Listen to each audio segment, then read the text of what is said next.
prieku piepildīta vesele, mana slavēju es tevi, kungu. Esmu laimīgs, jo tu apdraudi, esmu priecīgs, jo tu apcēli. Ja nebūtu tevis, kungs, kur gan būtu es, esmu laimīgs, jo tu izglābi. Ja nebūtu tevis, kungs, kur gan būtu es, esmu laimīgs, jo tu izglābi. Slavēju es tevi, kungu, kungs, jo no nāves tu izglābi. Ar tavu prieku piepildīta vesele, mana slavēju es tevi, kungu, kungs. Tavu prieku piepildīta vesele, mana slavēju es tevi, kungu, kungs. Esmu laimīgs, jo tu apdraudi, esmu priecīgs, jo tu apcēli. Ja nebūtu tevis, kungs, kur gan būtu es, esmu laimīgs, jo tu izglābi. Ja nebūtu tevis, kungs, kur gan būtu es, esmu laimīgs, jo tu izglābi. Ja nebūtu tevis, kungs, kur gan būtu es, esmu laimīgs, jo tu izglābi. Kā jūs zināt, pēdējā laikā draudzē izskanējuši daudz tādu pamācoši vārdi. Proti, kāds 2 nedēļas atpakaļ brālis Janiks runāja, neesi lielīgs, atcerieties, jā. Es būtībā neesmu nekad dzirdējis tādu aspektu, kā viņš runāja, jā. Tieši par šo vārdu neesi lielīgs, neesmu dzirdējis nekad sludinātāju tādu, bet tā bija ļoti pamācoša katram vienam kristietim. Un viens otrs varbūt domā to, ka, es jau lielīgs neesmu, jā. Bet patiesībā iekšā kaut kur iekšā ir tāda lielība. Un tā ir ļoti patiesība, jo Dievs saka, ja tu lielies, tad lielies ar mani, jā. Kad es esmu, jā, un ko es daru tavā labā, un lielies ar mani. Jo bieži vien ievērojiet to, kad mēs satiekamies ar savu draugu lokā, ko mēs sākām, mēs runājam daudz pasaulīgas lietas. Diemžēl kristieši, jā. Bet Dievs saka, ja tu lielies, tad lielies ar mani. Un arī tās lietas, ko tu esi sasniedzis, tas jau arī nav no tevis, jā. Par ko tev lielīties, jā. Un es teikšu tā, tikai ļoti tādi atvērti kristieši, kas ir nodošies pilnībā Dievam. Vienalga, kurā apstākļos viņi atrodas, ar kādiem cilvēkiem atrodas, viņi vienmēr runā par Dievu. Es ievēroju. Liekas, ka cita temata nav. Un viens otrs pat izturēt nevar, viņš bēg projām. Un cik tad ilgi tu var par to vienu runāt? Parunā par kaut ko pasaulīgu lietu, parunā par kino, parunā par bulciņām vai par labu restorānu, jā. Bet Dievu bērniem vispirms lielīties tikai par to mūsu kungu. Arī pēdējā laikā dēls Sandrs runāja, tā ir viņa tuvākā tēma, gavēšana un svētdzība, esat ievērojuši, jā. Un tad, kad viņš atnāk pie manis, viņš tikai par to vien runā. Reizēm liekas, pagriež to platu uz otru pusi, bišķīt, tikai par to vien runā. Un tu zini, un tas arī man iekrita sirdī, jo ne visi kristieši gavē, un ja viņi gavē, tad viņi mocoši to dara. Un tikai skatās uz leduskapu, kad beigsies tas laiks un varētu tikt tā kā kārtīgi pāriest, jā. Tā nav gavēšana. Un būtībā arī, ja runājot par gavēšanu, jā, man diemžēl pašai, kā jūs redzat, man neveselības dēļ bieži iznāk pret savu gribu gavēt. Jūs saprotat, par ko es runāju, jā. Un es pateikšu tā, ka tad, kad tu nododies gavēšanā un svētdzīvē, tad prāts ir skaidrs. Jūs pat iedomāties to nevarat, cik prāts ir skaidrs, jā. Un tad atnāk tāda atklāsme, Dievs tad var lietot, jo tu neesi piesārņots ar visām citām lietām, tu esi gavējis un tu esi attīrījis sevi, jā. Prāts ir skaidrs. Un es esmu ievērojis to, ka, jā, kāds vai no maniem radiem pie manis atnākot un kaut ko zūdās un kaut ko runā sliktu, kaut ko par kaut ko, jā, kur neapmierināt zūdīšanās, es ievēroju to, ka man paliek slikti. Un tas ir tikai tāpēc, ka tavs gars ir tīrs un nevar uzņemt šo šo negatīvo vairs sevī, ja? Un tāpēc tiešām es ceru, ka vēl Sandis kādreiz vēl runās par šo tēmatu vairāk, ja? Jo mums kristiešiem tas jāiesiežās pilnīgi garā iekšā, ja mēs gribam nodoties pilnībā Dievam. Iedomājies vēl vienu lietu, ja? Kāpēc draudzē tik daudz cilvēku nepieaug? Tu esi ievērojis, varbūt mums tagad būs 4 gadu draudzes jubileja. Vien tie paši cilvēki, varbūt viņi nāk katru reizi arī uz draudzi, viens pieaug garīgi, viņš jau kalpo, viņš jau kaut ko dara, viņš ir dzenās pēc tā, un otrs tev pašu laiku viņš ir dzīvojis un nāc uz draudzi, un viņš nepieaug garīgi. Es to kādreiz ievērojis. Un tu nevar saprast, kāpēc viņš krīt un ceļās un grēko un tā tālāk un tālāk. Kāpēc tas tā notiek? Tas ir parāda to, kā tu dzenies pēc Dieva. Kas tev ir tuvāk? Tās garīgās lietas vai vienkārši pasaulīgās lietas. Un, diemžēl, kristieši sevi sauc par kristiešiem, bet pasaulīgās lietas ir daudz vienam otram tuvāks. Viņš varbūt parādās svētdienas dievkalpojumu, un liekas, viņš ir redz dievkalpojumā, bet aiziet no dievkalpojuma, dara tik daudz nepareizas lietas, jā. Iedzer, pasaka, aliņš, tas nav nekāds grēks, kas tad tas tur tāds ir, bet aliņš ir arī alkohols, jā. Un tas parāda to, ja tu mīli Dievu, kā, pat Raimondīši teica, jā, tad tu sapratīsi, tu dzīsies pēc Dievu. Un būtībā, ja tu mīli Dievu, visas lietas tev nāks pa labu. Un būtībā ir arī tā, kad tu gribēsi atbrīvoties varbūt no daudzām lietām. Zin kā mums cīnamies un kā, bet ja tu mīli Dievu un Dievs redz tavu sirdi, ka tu gribi būt brīvs, Dievs palīdzēs. Jo cilvēks pats nespēja. Viņš nespēja nenieka to izdarīt. Viņš nespēja būt brīvs, viņš nespēja saņemt atbrīvošanu, ne no pīpēšanas, ne no dzeršanas un tā tālāk un tālāk. Tāpēc cik svarīgi meklēt no visas sirds to kungu. Un tā kā tas ir labs ierocis vēlnam, gavēšana un dzīvot svētu dzīvi. Un tad tu redzēsi, kā tu izaugsi, garīgi izaugsi, un nebūs pirmā vietā pasaulīgas lietas. Kā es vienmēr saku, pasaulīgas lietas ir ģimenes dārziņš, ģimenes sadzīves un visādas lietas, mājas un tā tālāk, bet Dievam priekš Dieva laika nav. Un tāpēc, mīļie draugi, es gribu vēlreiz un vēlreiz teikt, neatkarīgi no apstākļiem, dzenies pēc Dieva. Tu zini, ka būtībā mēs bieži vien sakam, es esmu uzvarētājs. Ir tā, ja? Es esmu uzvarētājs. Jūs zināt, uzvarētājs ir tad, ka viņš iziet cīņu. Tas ievērojis to. Ja tu neesi izgājis nevienu cīņu, un tu sauc par uzvarētāju, tā nav uzvara. Tas ir mans skatījums uz to. Jo Jēzus bija uzvarētājs. Viņš uzvarēja vēlmu. Viņš izgāja sāpju cīņu, un ciešanas viņš izgāja Jēzus. Ja tavā dzīvē nav nekādas cīņas, nekādas, būtībā, kur tu pieliec savu spēku, varbūt ar asarām cīnies, tu nevis uzvarētājs. Uzvarētājs stāstīja, ka tiešām cīnās līdz galam, un viņš zina, ka viņš ir uzvarētājs, un viņš uzvar to. Redzi, lasot Bībeli, mēs dažādi varam lasīt. Ja to, tāpēc Jēzus ir atstāja mums svēto garu. Un, ja mēs lasām Bībeli un dzīvojam svētajā garā, tad, zini, lasot katru pantu, Dievs dod atklāsmi. Un mēs saprotam, ka tas notiek tas un notiek tas. Bet, ja tu nedzīvo svētajā garā, un ka tev pasaules lietas ir daudz mīļākas šatad, ja, tad būtībā tu varbūt centies lasīt Bībeli, bet tās ir tikai zināšanas. Zināšanu krājums, jūs dzirdat mani? Un tāpēc ir tik svarīgi dzīvot svētajā garā, lai tu lasot Bībeli, lai tev atnāk katru brīdi atklāsme.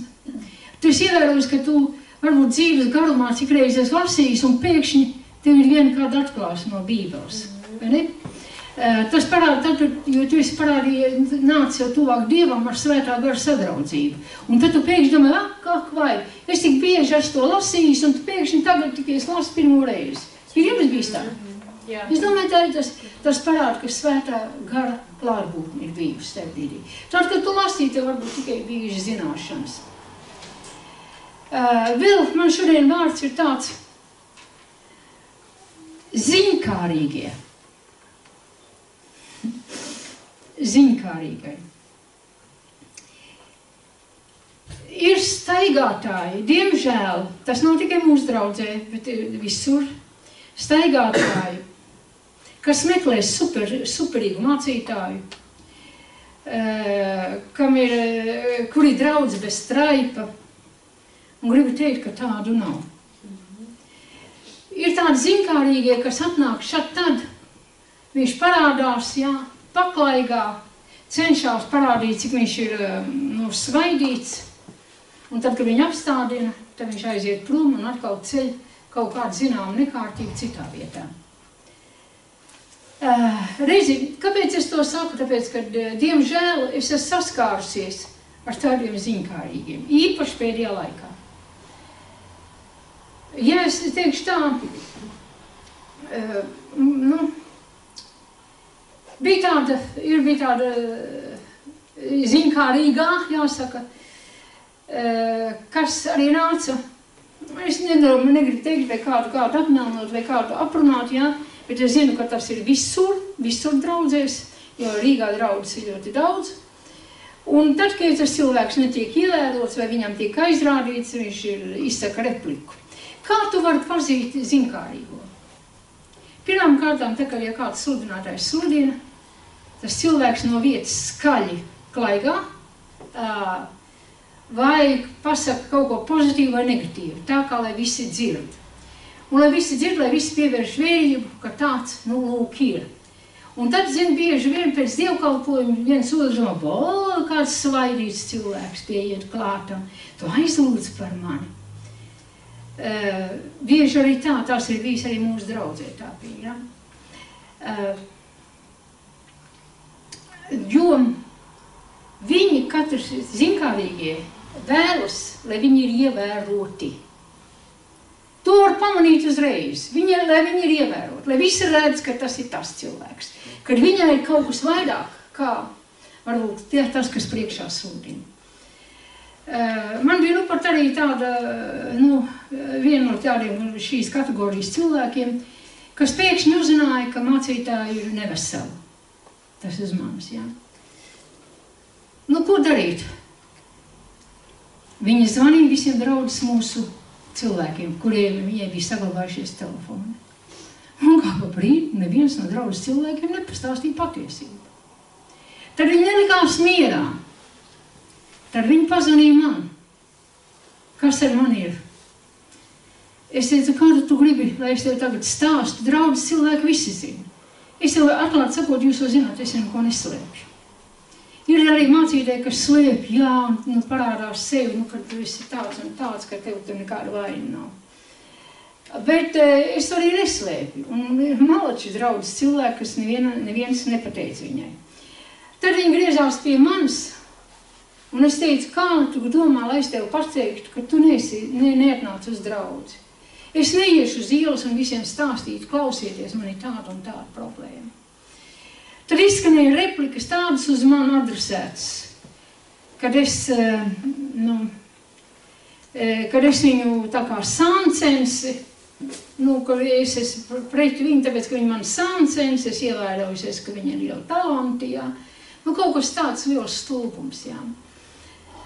Bet tad ar to nerimās, un tad visi negatīvie vārdi tika adresēti uz manis. Un es tā iedomājos, neko pa šo laiku cilvēks nav mainījies. Un tā viņš klīst riņķi apkārt un dara sev zinām, kad viņš ir, kaut kas. Mīļie draugi, tie ir ziņkārīgie, un tādi ziņkārīgie ir bezgala daudz. Jo viņi bieži vien sevi sauc par praviešiem, arī par šo cilvēku, arī ko es pieminēju šo piemēru, ja? Ka viņai Dievs runā, viņa raksta, ka Dievs ir to runājis un ko runājis, visas lietas. Tad, ja Dievs ir runājis, tad Dievs ir pastāst arī par mani, ja? Bet par mani Dievs neko nav teicis viņai, ja? tad es teikšu tā, sevi uztver par tādiem lieliem praviešiem un taisa nesaskaņas draudzēm. Nu, tie ir zinkārīgie. Tad es jums pateikšu tā kā gandrīz liecība, tā kā gandrīz kā anekdoti. Paklausieties.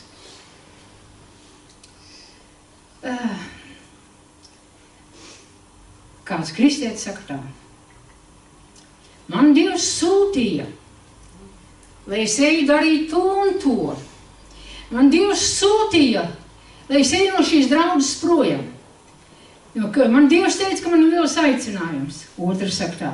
Man arī Dievs sūtīja, ka man būs tāda misijas darbs un tā tālāk un tālāk un tālāk un tālāk, ko Dievs ir sūtījis. Trešais stāv un klausās. Es jūs neesmu sūtījis.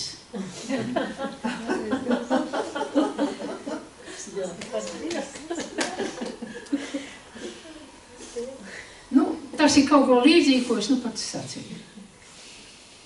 Jo no sevis ceļi liekas, ka, nu, tu esi jau Dievs ir sūtījis.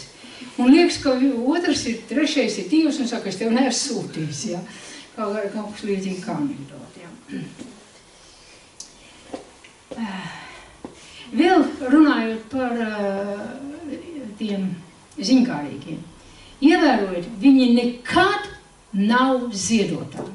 Nekad. Nekad. Drīzāk klaiņotāji. Ko Jēzus par to saka? Jāņa 21 līdz 23. Jūs zināt, arī tajā laikā arī bija zinkārīgie. Visu gribēja zināt.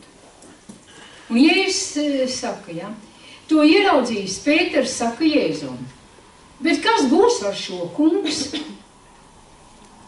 Jēzus viņam saka, ja es gribu, lai šis paliek, tiekāms es nāku, kāda tev daļa? Tu seko man. Tā izgāja šī valoda brāļu starpā. Šis māceklis nemirs, bet Jēzus viņam nebija sacījis, viņš nemirs. Bet ja es gribu, ka šis paliek tiekāms, es nāku, kāda tev daļa? Arī tajā laikā Jēzus saskārās ar zinkārīgiem, kas nelika mieru, Jēzus, kas būs ar to, kas būs ar šito? Šodien tas ir tas pats, mīļie draugi. Jēzus teica, kāda tev daļa? Vai ne tā? Kāda tev daļa? Jūs zināt, ka tautā bieži saka tā, mazāk zināsi, ilgāk dzīvosi, tā? Un tā ir liela patiesība arī garīgā jomā. Ne viss tev ir jāzina. Jūs zināt, ir arī kaimiņi, piemēram, ir blakus mājas, vai kaimiņi vispār blakus durvis.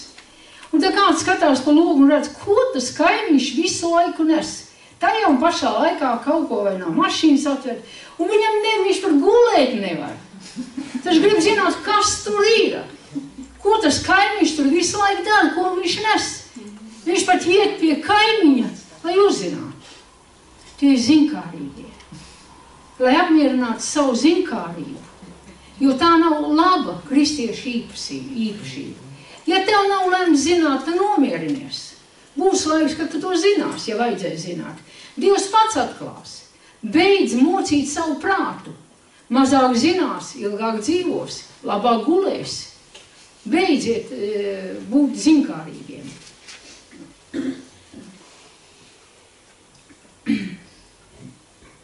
Redzi, runāt arī par zinkārīgiem.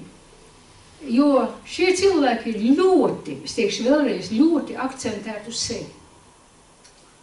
Un viņi iedomājas, ka tikai Dievs viņus mīl, Dievs viņus paceļ un Dievs dod pravietiskus vārdus. Jūs ziniet, ka bieži vien arī sātans redz šos zinkārīgos un dod šos sātaniskos pravietiskos vārdus. Un reizēm var sajaukt, vai Dievs to deva, vai sātans deva.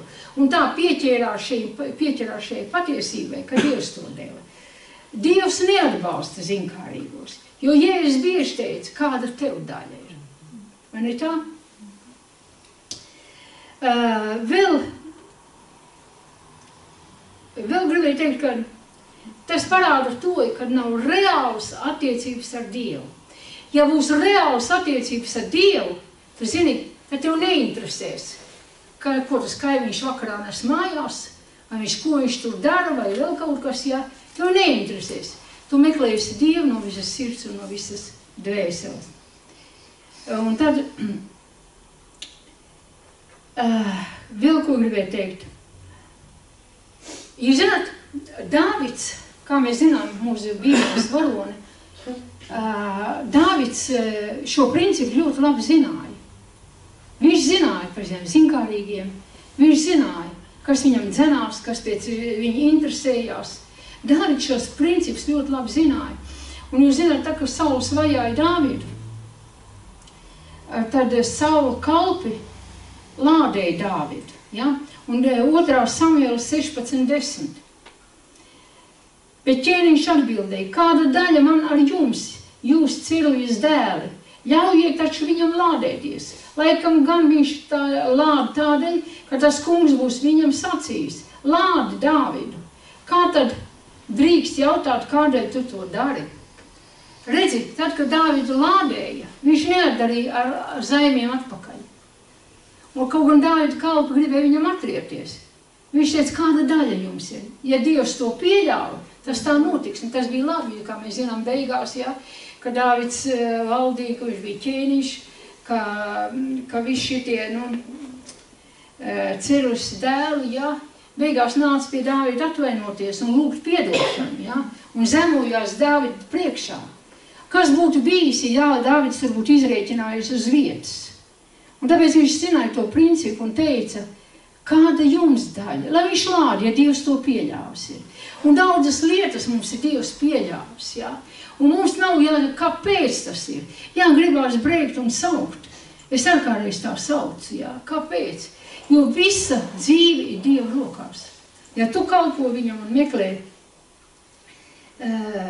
tad arī tā tas ir. Viens vēl gribēja teikt, zinkārīgie ir viens no cilvēku negatīvām īpašībām. Jo viņi pat gulēt, diemžēl, nevar, neuzzina jaunumus. Viņi pat nevar gulēt, ja neuzzina jaunumus. No tā ir jātiek brīvam. Un tu redzēsi, cik viegli dzīvot, cik viegli elpot, kāda tev daļa par kaimiņu. Tu pirmām kārtām meklē Dievu. Un, ja vajadzēs, Dievs pats atklās, ej pie viņa un saka, ka tu dari nepareizas lietas. Jā. Vēl, ko Pāvils, kā mēs ļoti labi zinām, daudz esam par to runājuši, ko Pāvils gribēja tikai zināt?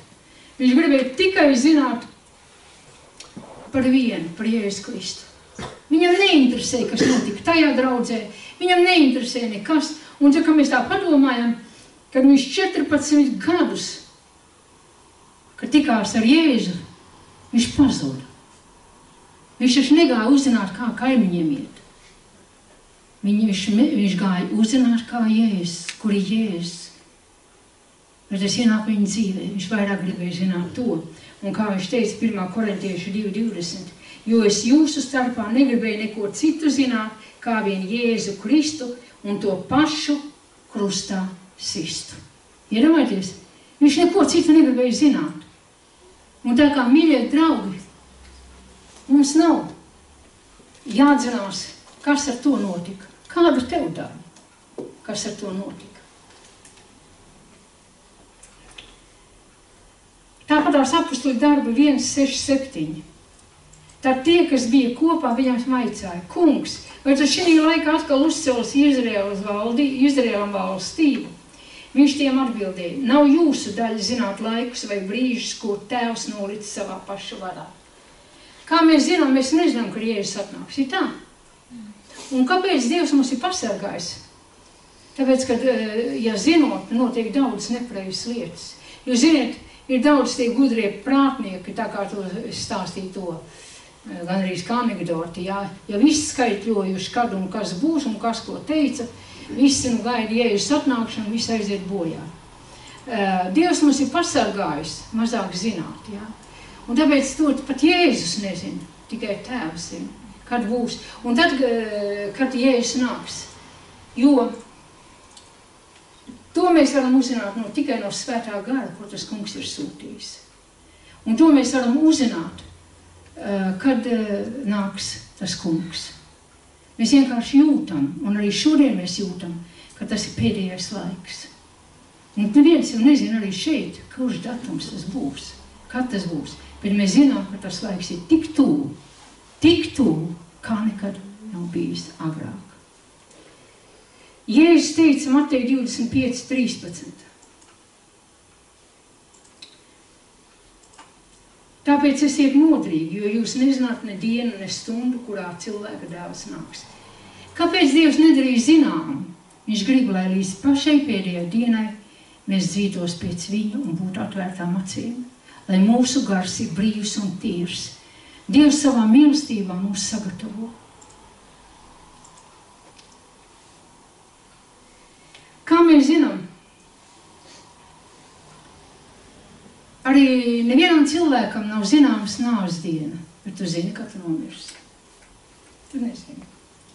Nevienam, arī Dievs to ir pasargājis, lai tu to nezinātu.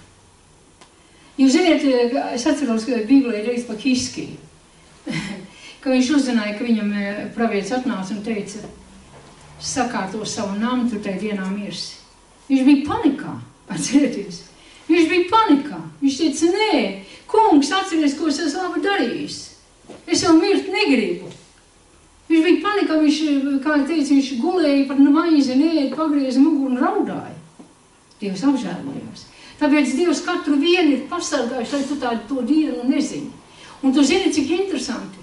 Tad, kad cilvēks grib nomirt, viņš nevar nomirt. Ir tā.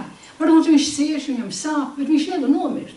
Bet tad, kad cilvēks negrib nomirt, viņš nomirst. Tu to zini? Viņš nomirst. Jo tā ir Dieva liela žēlastība. Jo mums nebūs zināt, tad, kad mēs nomirsim. Tā ir vienkārši Dievs pasargā mūs katru vienu, lai mēs rosamies, lai mēs ņemamies, lai mēs dzenamies pēc Dieva līdz pēdējiem brīdim, lai esam modrīgi. Man patīk, kad salmu mācītājs saka 7:14.